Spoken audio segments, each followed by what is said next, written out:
Este podcast es auspiciado por Encuentros, un podcast de Movie, la plataforma de cine seleccionado a mano.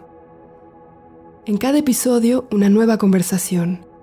Laura Chitarella, José Luis Torres Leiva, Anay Berneri, Alicia Braga y más hablan sobre sus propios métodos y procesos creativos, contando experiencias personales y reflexionando sobre películas y cineastas que han influenciado e inspirado su trabajo.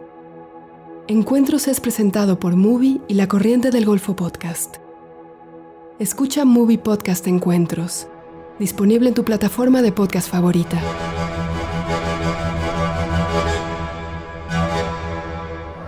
Hola, ¿cómo les va? Bienvenidas, bienvenidos al episodio 2 de Desde Cannes 2025, como siempre con el apoyo de Movie y acompañado por Manu Yáñez. Hola Manu, finalmente nos encontramos y aquí estamos grabando. Sí, ya en el Palais del Festival de Cannes, con muchas ganas de comentar películas que hemos estado viendo estos primeros días de festival, sobre todo con muchas ganas de comentar la película que acabamos de ver, que nos ha llenado de entusiasmo, y esperamos transmitir esta alegría, esta pasión cinéfila que nos ha dejado la película que acabamos de ver. Sí, que vamos a spoilearlo, es Nouvelle Vague de Richard Linklater, que además de ser muy buena y muy disfrutable y muy cinéfila y muy sencilla y muy sentida en algún lugar, ¿no? O sea, uno podía creer que venía con una cosa medio así épica o de afectación, pero también entendiendo que Richard Linklater es un cinéfilo y es un director que para mí tiene como una modestia también en el acercamiento a sus historias, a sus personajes. Bueno, la película es realmente encantadora, es realmente un placer dentro de un contexto, además que esto creo que hay que ponerla en contexto, ¿no? Venimos ya de 4 o 5 días de festival en los cuales veníamos sufriendo historias tortuosas, crueles, sádicas, aterradoras, con los peores dramas de este mundo, narrados además de manera en muchos casos artera. Entonces veníamos muy golpeados, muy rotos, como decimos nosotros. Yeah. Y esto fue como el bálsamo, como el momento de placer que Cannes nos venía negando, y que lo celebramos por partida doble, porque es Linklater y porque veníamos de esos traspiés. Sí, realmente tengo la sensación de que se ha hecho la luz, ¿no? En el Festival de Cannes, después de unas primeras jornadas que después analizaremos algunas películas que hemos estado viendo, pero finalmente ha llegado el entusiasmo, ha llegado la felicidad, ha llegado el vitalismo al Festival de Cannes de la mano de Nouvelle Vague, que era una película de la cual yo esperaba con muchísimas ansias, porque Richard Linklater, lo comentamos ya en el episodio anterior del podcast, es quizá mi director estadounidense favorito, pero al mismo tiempo tenía este temor de qué iba a hacer con un proyecto que tenía mucho riesgo, porque en realidad Nouvelle Vague es una especie de making of de la realización de A Bout à Souffle, la ópera prima y obra capital inicial de Jean-Luc Godard, ¿no? En España se llama Al final de la escapada, que en Latinoamérica tiene otro título. Sin aliento. Sin aliento, claro. Y yo tenía miedo de cómo iba a aproximarse Linklater a una obra tan totémica, ¿no? Tenía un cierto temor, que por suerte no se ha cumplido, de que la película a lo mejor tuviese una excesiva gravedad o quizá una cierta pomposidad, pero no. Es un homenaje. La película es un homenaje a la creación de aquella obra revolucionaria, y lo que es precioso es que Nouvelle Vague de Richard Linklater es una película absolutamente libre, absolutamente vitalista, pero nada afectada. O sea, no sé, hay un pequeño detalle que creo que me parece revelador, ¿no? Por ejemplo, que Linklater no recurre al cliché del jump cut, ¿no? Este tipo de montaje que introdujo Godard con A Bout à Souffle y con el que encabezó la fuerza transgresora de la modernidad cinematográfica. Linklater no recurre a lo que podrían ser tics fetichistas, pero consigue representar toda esa energía juvenil, temeraria y revolucionaria que marcó la Nouvelle Vague, que marcó la modernidad cinematográfica, y que marcó también lo que entendemos por cinefilia, yo creo, esta pasión desaforada por ver, por vivir el cine, ¿no? Y ahora cuando salía de la sala de ver Nouvelle Vague, pensaba... Que más la vimos en la Bazán, sí, la sala Bazán. Aunque no sale André Bazán en la peli porque ya estaba fallecido, pero tenía una carga simbólica fuerte, sí, haberla visto en la Bazán. Pero pensaba en la cuestión de que qué hacemos aquí, ¿no? O sea, ¿qué hacemos aquí los periodistas? Es verdad que hemos convertido en nuestra profesión esta cuestión de ver películas y pensar películas, pero yo me acuerdo cuando vine por primera vez al Festival de Cannes en el año 2004 por una web española que se llamaba Miradas de Cine, habiendo trabajado un par de meses para poder hacer este viaje, y realmente para mí venir a Cannes responde a esta pasión desaforada por el cine, ¿no?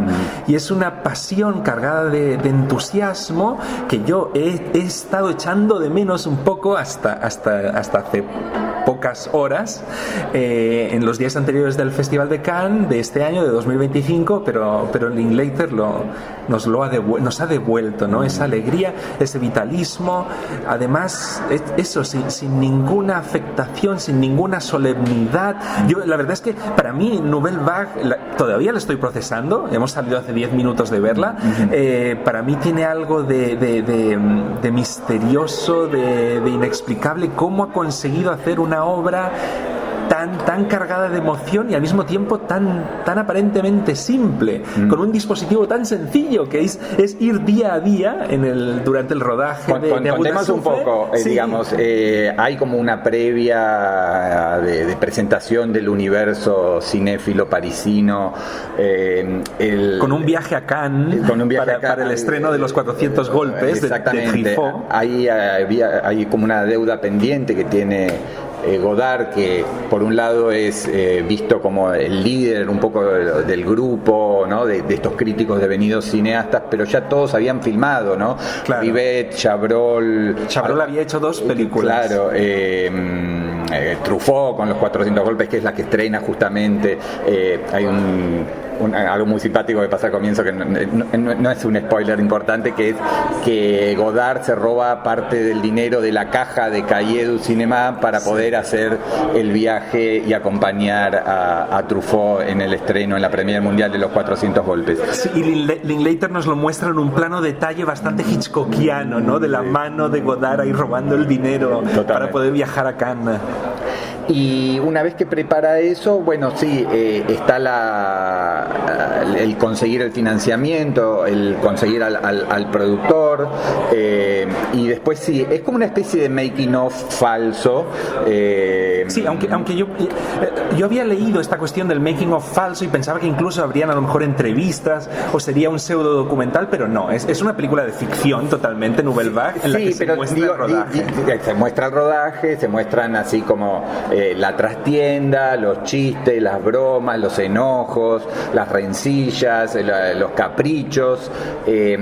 A mí hay algo que quizás en algún momento me abrumó un poco, que son como ciertas frases célebres sobre el cine y la vida que dice Godard todo el tiempo.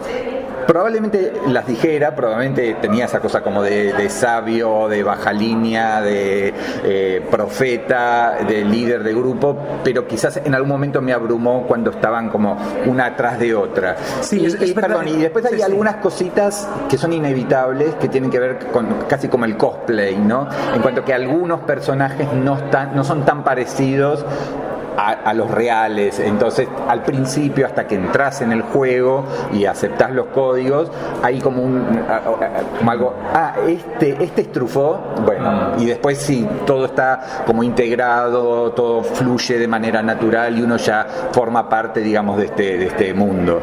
Claro, sí. Sí que es verdad que hay muchas citas, ¿no? Y es imposible pensar en Godard, en la figura de Godard, sin esta cuestión de la cita permanente.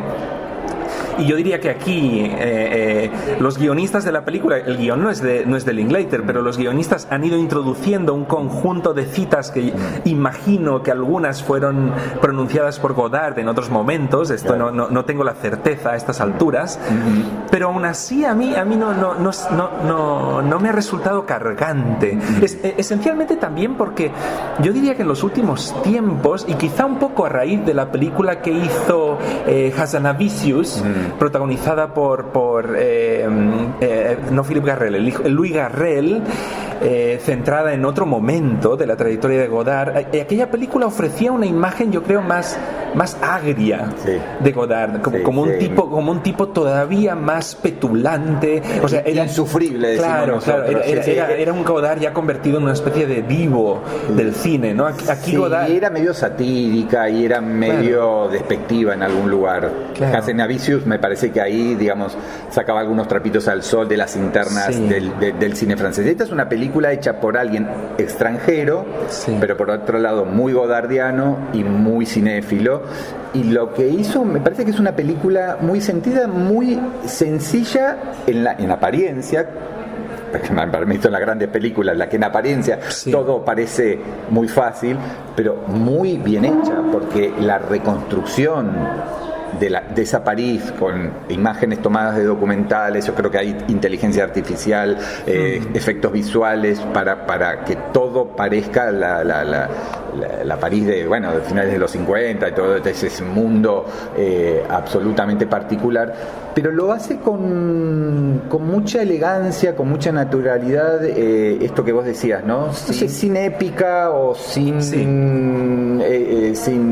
petulancia, sin pompa. Me parece que eso son cosas que hace que uno se integre a la película, no desde el lugar de la reverencia distanciada, sino como ser parte de la aventura, ¿no? Nos invita a ser testigos, y parte de eso que era... cortaban y se tomaban un vino,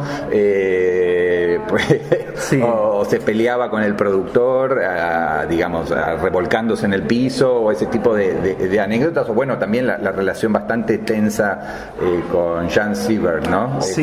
Que está bastante bien, ¿no? Digo, me parece que... para mí todos los actores y actrices están bastante bien.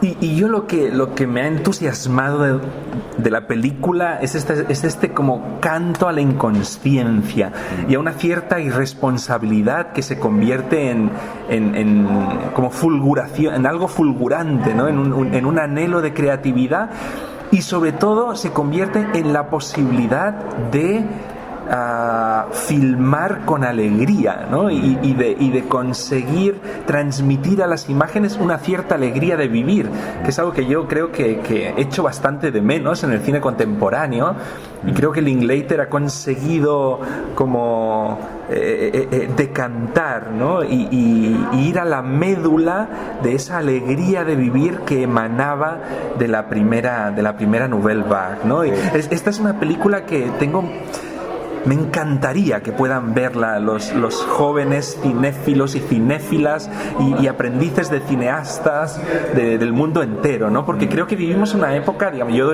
doy clases en la escuela, en la SCAC, la Escuela de Cine de Cataluña, y creo que vivimos un momento en el que el mundo cine, el planeta cine, está muy marcado por la idea de conseguir como optimizar costes, pensar la idea de la producción desde una perspectiva profesional, industrial, y creo que eso es muy necesario, no lo voy a negar, más en el mundo contemporáneo en el que vivimos, donde el cine es claramente una industria. Pero si algo nos demuestra, creo, esta película Nouvelle Vague, fue que cuando Godard, Truffaut y compañía se lanzaron a hacer películas, lo principal era su sed de crear, ¿no? La energía idea de romper moldes, de transmitir a las imágenes una cierta libertad y una cierta alegría de vivir, ¿no? Sí, yo creo que está muy bien transmitido eso, ¿no? En el día a día, son 20 días de rodaje, que es lo que tenía para hacer Sin Aliento, y se muestra a él y a su camarógrafo histórico, que, bueno... Raúl Cotard, ¿no? Exacto. Filmando en las condiciones más insólitas, ¿no? Sí. O sea, sin extras, o sea, con la gente preguntando, ¿esto es una película? ¿Qué está pasando? ¿Sí estamos filmando? Con sillas de ruedas para hacer los travelings, ¿no? Totalmente, metiéndote en un tacho, filmando desde un edificio, bueno, así como se podía, como salía. Desde encima de los coches, ¿no? Totalmente, con una cosa como muy... amateur, ¿no? No sé si amateur, artesanal, diría, ¿no? Porque él tenía muy en claro qué era lo que quería y lo que no quería.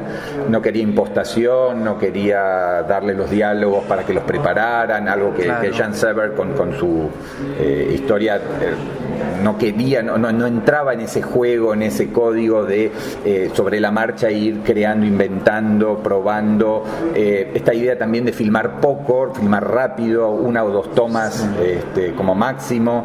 Está todo eso muy bien descrito y nada, es una película lúdica en el mejor sentido y es una película cinéfila también en el mejor sentido, pero sin esta cosa recargada que a veces tiene la cinefilia cuando habla del pasado, con una nostalgia así avejentada.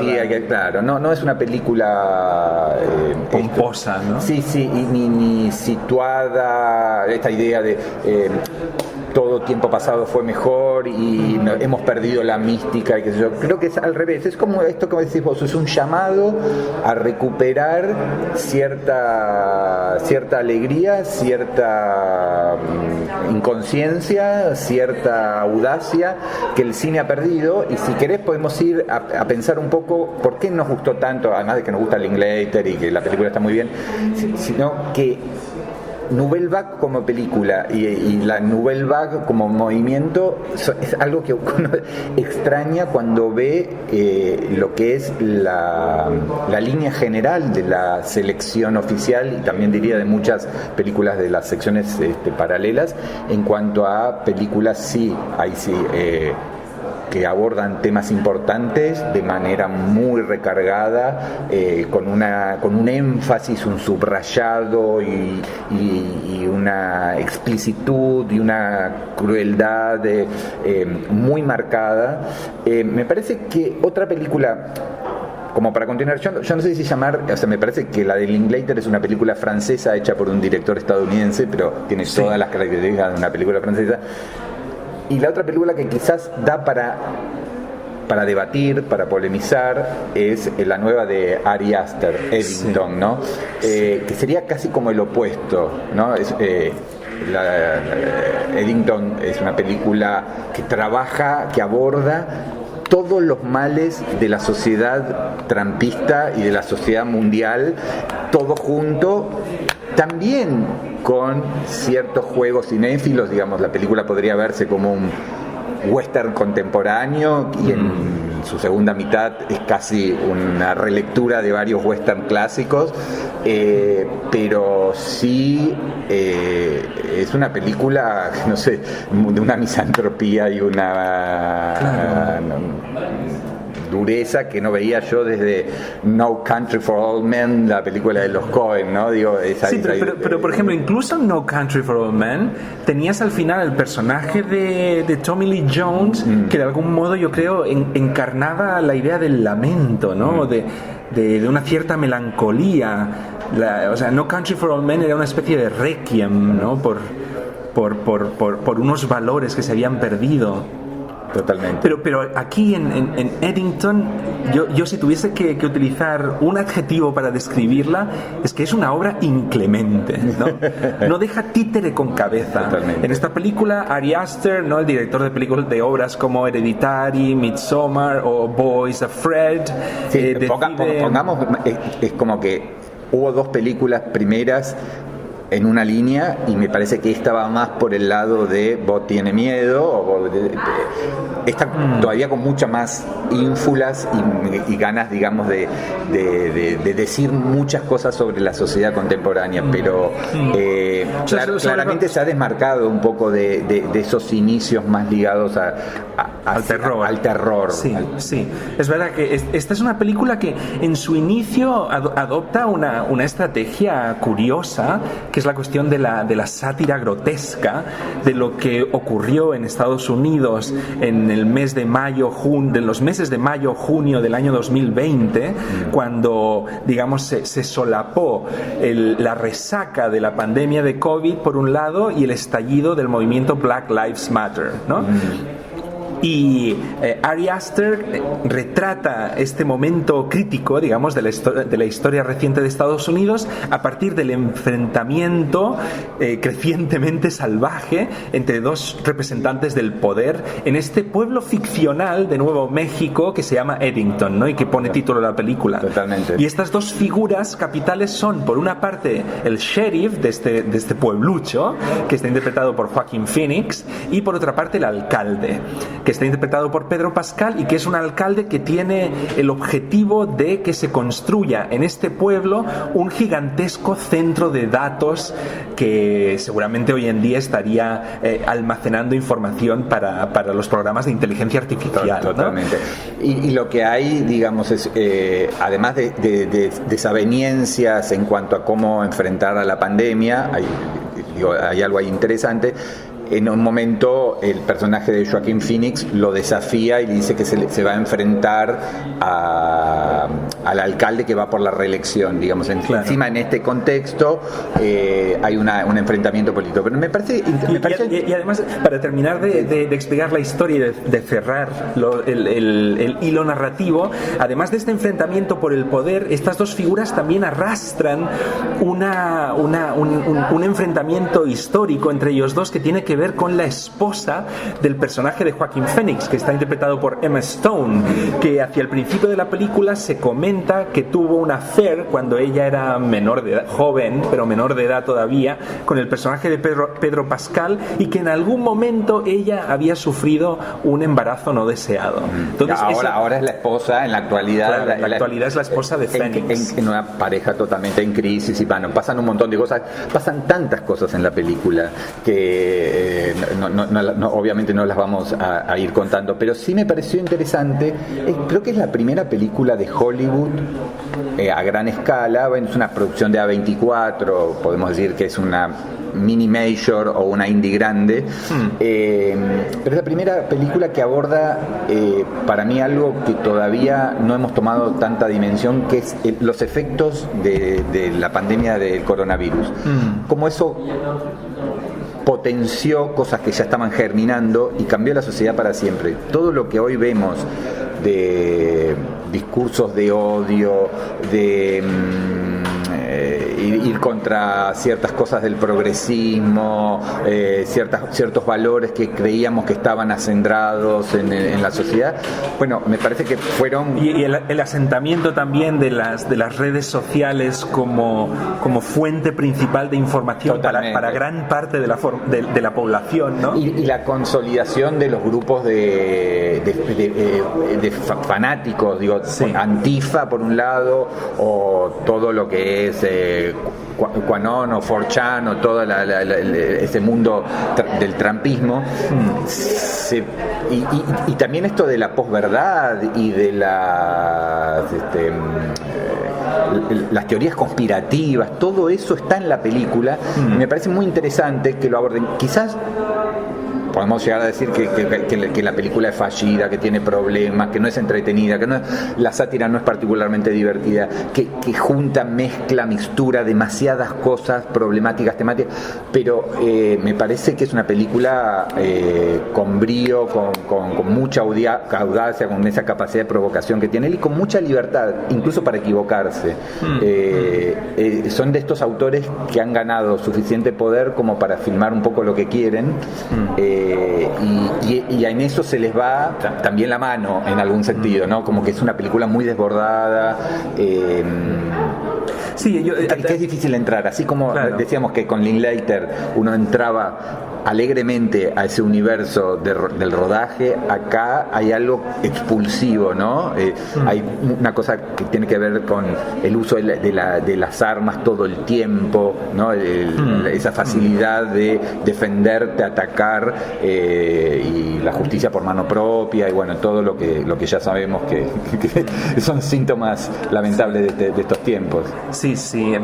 En este caso a ti te ha gustado más que a mí la película. A mí Eddington, tengo el problema de que en ningún momento consigo entrar del todo en la propuesta, digamos, porque en la primera mitad, cuando digamos Ari Aster despliega este arsenal temático y esta capacidad para ir tocando todas las teclas críticas del mundo contemporáneo, me parece que la sátira que él despliega es como demasiado grotesca, caricaturesca y demasiado, como has apuntado muy bien, demasiado recargada como de temas, ¿no? De grandes temas y de grandes cuestiones que Aster quiere poner sobre la mesa. El problema es que no es demasiado gracioso ese humor negro. Claro, para mí es el gran problema. O sea, para mí él cree que la gente va a conectar con la película porque supuestamente es graciosa. A mí no me hizo mucha gracia. En ese sentido me recuerda un poco a una película que es diferente en algún sentido, que es la Megalópolis, que vimos el año pasado aquí en el Festival de Cannes, que también era un retrato satírico de la debacle cultural de Estados Unidos en la actualidad, que yo creo que a nivel satírico tampoco funcionaba del todo, pero para mí hay una gran diferencia entre Megalópolis de Coppola y Eddington de Ari Aster, y es que en Megalópolis había una especie de fe en la capacidad del ser humano y de la civilización humana para seguir construyendo algo, ¿no? Para poder entendernos entre todos y seguir construyendo algo, ¿no? Mientras que tengo la impresión que Ari Aster no tiene ninguna esperanza en el ser humano, ninguna confianza en sus compatriotas, a los que ve absolutamente perdidos, a los que ve sumidos en un pozo, yo diría, de desconcierto e incluso de hipocresía. Debo decir, a mí pensando un poco en Eddington, lo que más me molestó fue el retrato de los jóvenes comprometidos con el Black Lives Matter, ¿no? Que es verdad que hay una troupe de chicos jóvenes que de repente salen a manifestarse, y obviamente es una sátira, y es voluntariamente o aspira a ser cómica, ¿no? Y no critico que la manifestación sea un poco ridícula, pero realmente los chicos que protagonizan o los que tienen más relevancia en esas escenas son chicos que al final están ahí más como por conveniencia, por oportunismo, porque quieren sacar algún rédito, porque es cool, ¿no? Hay como una especie de negativa absoluta de Aster a creer en ninguno de sus personajes. Sí, a mí hay algo ahí que me interesó, y es que no es una película progre, tampoco es una película reaccionaria, es una película anarquista en algún lugar. Va contra todo tipo de fanatismo por el lado, digamos, antifa, se ríe también un poco del ecologismo, y se ríe obviamente del trumpismo, y hay algo muy amargo en esa mirada, también algo nihilista, si querés, porque no hay salida ni por un lado ni por el otro. No estoy diciendo que haga equivalencias, que diga que la ultraderecha es lo mismo que el movimiento Black Lives Matter, pero sí hay como una mirada hacia la juventud, como vos decís, como que no entusiasma. Claro. Pero bueno, nada, a mí me pareció que en este contexto era una película que merecía ser discutida. Me parece que es una película que Cannes no va a lograr imponer en la temporada de premios. Esta no es una película oscarizable. para nada. Yo lo estaba viendo realmente y soy muy malo muchas veces con los pronósticos, pero me parecía estar viendo el final de la carrera de Ari Aster. O sea, me recordaba un poco a cuando vimos aquí Southland Tales de Richard Kelly, que es una peli que me gustó mucho más, porque era una película que también retrataba en aquella enclave de ciencia ficción como los males de lo que era el mundo en aquella época, ¿no? Que debía ser 2007, 2008, algo así, y había más era el post-11S, la guerra de Irak, ¿no? Pero de repente Richard Kelly exorcizaba todos aquellos males a través de la ciencia ficción y Richard Kelly sí que ponía mucha fe en una troupe de marginados, de olvidados que se convertían en héroes improbables, ¿no? En la película de Ari Aster no hay ningún héroe, ni nada parecido. A mí, debo decir, sí, hay algo. La película me fue ganando a medida que iba pasando. Me parece que la segunda mitad es mucho más potente que la primera. Los duelos medio como de western contemporáneo están bien. Hay algo ahí de A la hora señalada y de Río Bravo y de qué sé yo. Digo, no es un tipo. Puede ser que la mirada política y algunas cosas de la película sean torpes, pero no es un cineasta torpe, porque cuando quiere filmar bien, tiene con qué, digamos, no es Sí, no es torpe cuando filma, sí. Y de hecho para mí esta segunda mitad, como bien apuntas, cuando se vuelve más westerniana, de repente el cine emerge del interior de esa película que hasta ese momento era un cúmulo de chistes no demasiado buenos sobre la debacle cultural de la civilización occidental, ¿no? Y para mí sí, la segunda mitad tiene más brío, más fuerza, hay un trabajo de puesta en escena más sólido. Aún así le termina pudiendo a Ari Aster ese espíritu misantrópico y un poco sádico con sus personajes, ¿no? El pobre Joaquín Phoenix ya sufrió lo nunca visto en Boys Afraid, y aquí le va a tocar volver a sufrir, claro. Totalmente. Bueno, en Cannes pasó de todo, porque bueno, ya llevamos varios días, estamos grabando un día sábado a la noche, cuando el festival empezó el martes a la noche. Queda mucho por analizar en futuras entregas. Vamos a hablar del cine español, que con tanta presencia que tiene este año. Vamos a hablar de cineastas que nos gustaron, como Christian Petzold con su nueva película. Pero me parece que como para cerrar este episodio y hacerlo medio temático, está la discusión de si la película de Linklater es una película estadounidense, que no lo es claramente una producción francesa, pero bueno, es un director norteamericano, estadounidense, que nos gusta mucho, Ari Aster, y vamos a cerrar charlando un poquito de una película muy esperada, quizás porque es esta tendencia de la que hablábamos en el inicio, de grandes actrices o actrices muy famosas, muy glamorosas, con mucha carrera, yendo del otro lado de la cámara y pasando a dirigir. En breve será Scarlett Johansson, veremos su primera película, y pasó anoche con Kristen Stewart, que estrenó en la sección Un Certain Regard, que sería la segunda competencia oficial, The Chronology of Water, la cronología del agua. Una película que nos gustó con algunas reservas, pero que le vemos pasta, ¿no? Vos te das cuenta cuando hay algo como que con un poquito de oficio, un poquito de experiencia, un poquito de ayuda, una ópera prima se hace y cumple. Y acá me parece que los problemas que tiene la película es justamente porque tiene mucho riesgo, mucha audacia, va por todo, quiere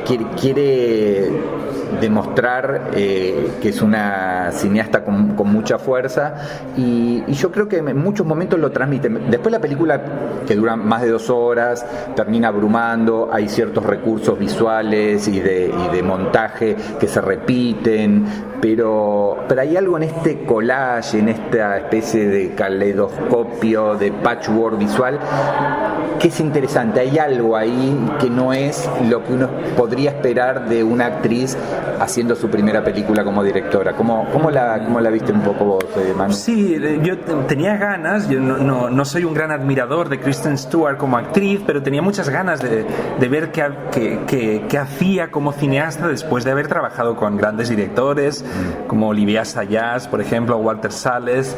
Tenía ganas de ver, y debo decir que sin convencerme demasiado, la película, sobre todo pensando que es una ópera prima, tiene cuestiones que me parecen interesantes, en el sentido de que muchas veces las óperas primas tienden a ser como obras pequeñas, controladas, donde el director o directora está intentando calcular bien los esfuerzos, y esta ópera prima de Kristen Stewart es totalmente lo opuesto, ¿no? Una obra muy visceral, desmesurada. Sí, donde se retrata la vida tormentosa de una joven que sufre un cierto abuso sexual y que intenta dejar atrás sus fantasmas de la mano de un tipo de creación literaria muy tormentosa también y visceral. Claro, porque está basado en las memorias de esta Lidia Yuknavitch, que en la película la interpreta Imogen Poots, o Potts, no sé cómo se pronuncia, sí, con doble O. La propia Kristen Stewart hizo la transposición, y es un poco, bueno, en los años 80, alguien que pintaba que podía ser una nadadora profesional, pero empieza a sufrir una creciente ola de abusos intrafamiliares, básicamente del padre, la madre alcohólica también deja hacer, ¿no? Un poco como pasan en esos. Y ella consigue una beca en una universidad de Texas y la toma como forma de huir. Pero no puede continuar con esa carrera deportiva, las drogas, el alcohol, los excesos, la promiscuidad, etcétera, etcétera, y encuentra en la literatura, bueno, un bálsamo, una idea de reinventarse, ¿no? Y ahí aparece un personaje muy lindo que es el de Jim Belushi, que es como su mentor en el área literaria. Bueno, esta chica se transformó después en una escritora bastante reconocida y profesora universitaria. Nada, es una película que a mí me interesó como debut, me pareció. Yo voy a reivindicar a la saga Crepúsculo, porque Robert Pattinson y Kristen Stewart podrían haber hecho carreras muy previsibles, transformándose en estrellas absolutas, porque ya lo eran con esa saga, y eligieron los dos, con sus carencias y con su osadía, trabajar con directores muy buenos en papeles y en películas que no cimentaron esa carrera al estrellato, sino más bien lo contrario, películas que han fracasado en taquilla, no sé, cuando trabajas con Claire Denis, esas películas que no van a funcionar en Estados Unidos, o cuando trabajas con Cronenberg, son muy prestigiosas, vienen a Cannes, todo lo que quieras, pero no son la película que un joven en ascenso para cimentar su carrera al estrellato hubiese elegido. Y me parece que la elección como primera película de una historia así, narrada de esta manera, en 16 milímetros, hay algo ahí de ir contra lo esperable, lo deseable por la industria, y hacer un camino propio. En ese sentido me parece que es muy encomiable Yo también creo que hay un punto de arrojo y de riesgo que se puede valorar. A mí la película tampoco me termina de convencer por cuestiones que tienen que ver, yo creo, con algo que ya afloraba bastante en el trabajo actoral de Kristen Stewart, y es una cierta pose, ¿no?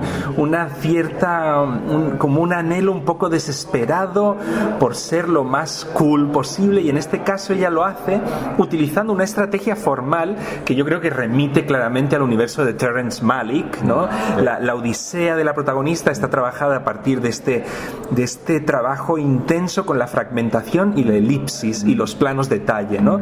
Todo se va contando más a través de cadenas de gestos, y más a través de una cadena de gesto que de un relato clásico, y de unas voces en off, tanto de la protagonista como momentos puntuales de otros personajes que van haciendo avanzar el relato. Me parece interesante la elección de Stewart, pero realmente se vuelve muy redundante, difícil de soportar a lo largo de 2 horas, y al final tienes la sensación de que es súper consciente del camino que tiene que tomar para convertirse en una cineasta indie, ¿no? En una musa ya no solo como actriz, sino como cineasta cineasta del cine independiente.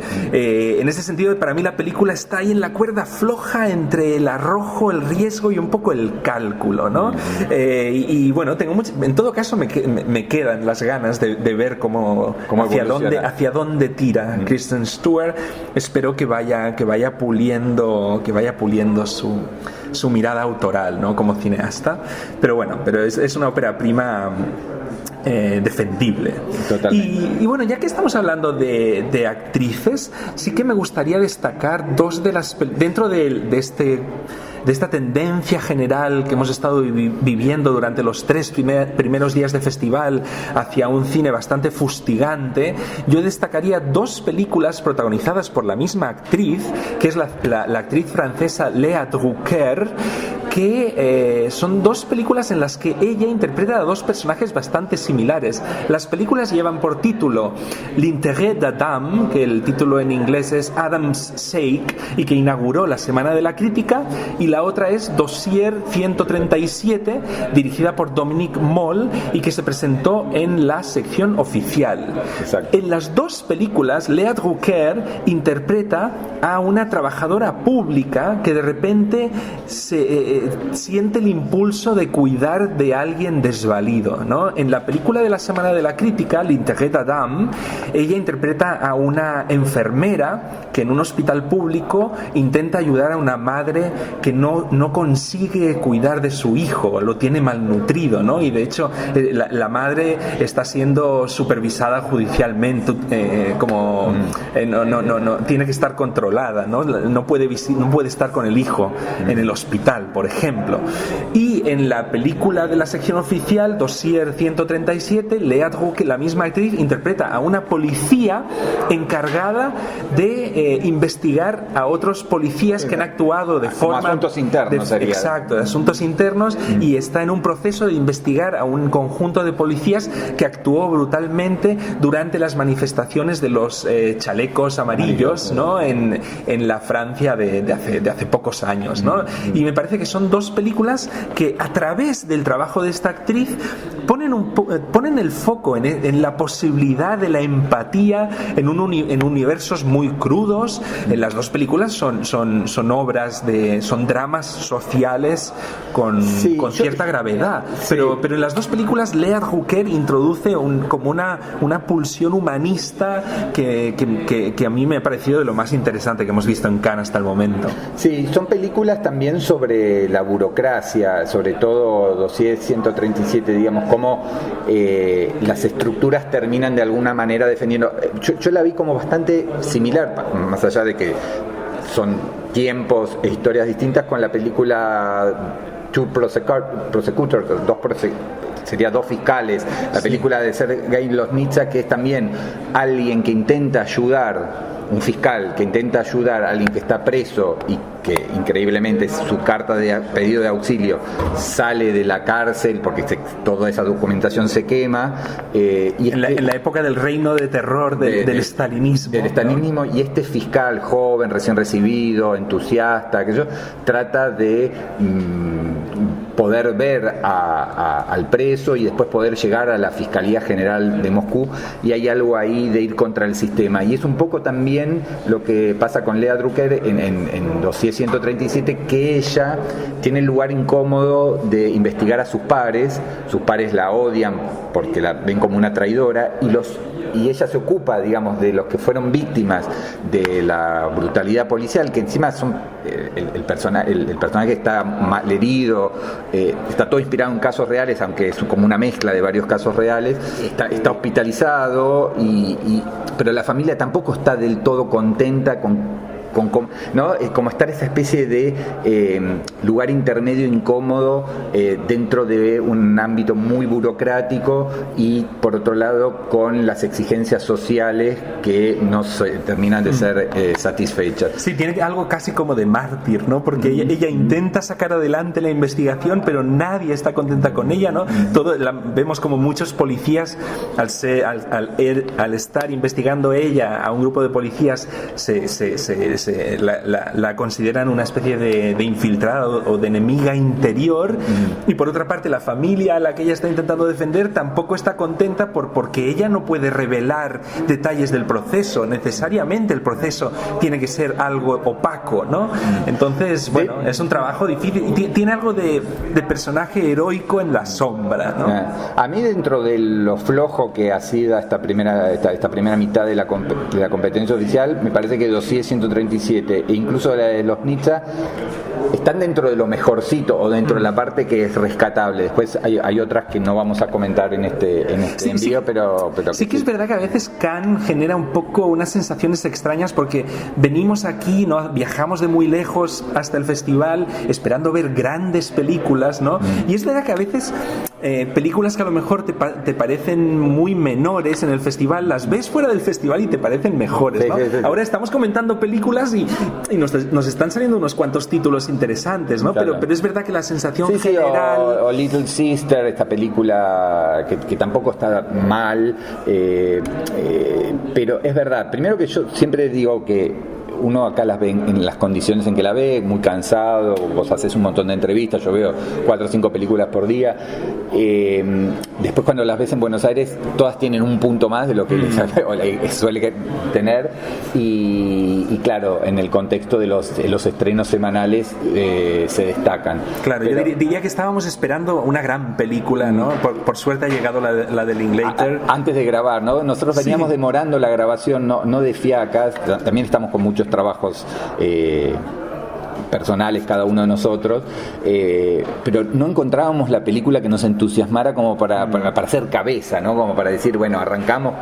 y bueno, salimos del Linklater y era el momento ideal. Pero nada, vamos a continuar en las próximas entregas, haremos por lo menos 3 más, en las cuales volveremos sobre algunas, sobre Petzold, sobre otras que ya hemos visto, y esperamos por ejemplo, hoy a la noche Lynn Ramsey adaptando esta novela de la escritora argentina Ariana Harwitz. Será más sufrimiento, eso seguro. Sí, pero bueno, quizás haya ahí una película fuerte para ser discutida.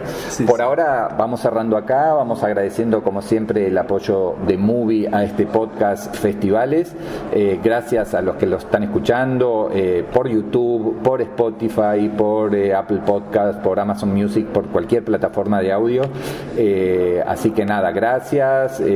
Si les gusta, pongan me gusta en YouTube, suscríbanse al canal, todas esas cosas que hay que hacer para vencer a los algoritmos que siempre van en contra de la cinefilia y por los productos más masivos. Así que nada, muchas gracias y nos seguimos acompañando en las próximas entregas de este podcast Festivales. Hasta la próxima. Chao, chao. Este podcast fue auspiciado por Encuentros, un podcast de Movie, la plataforma de cine seleccionado a mano. En cada episodio, una nueva conversación.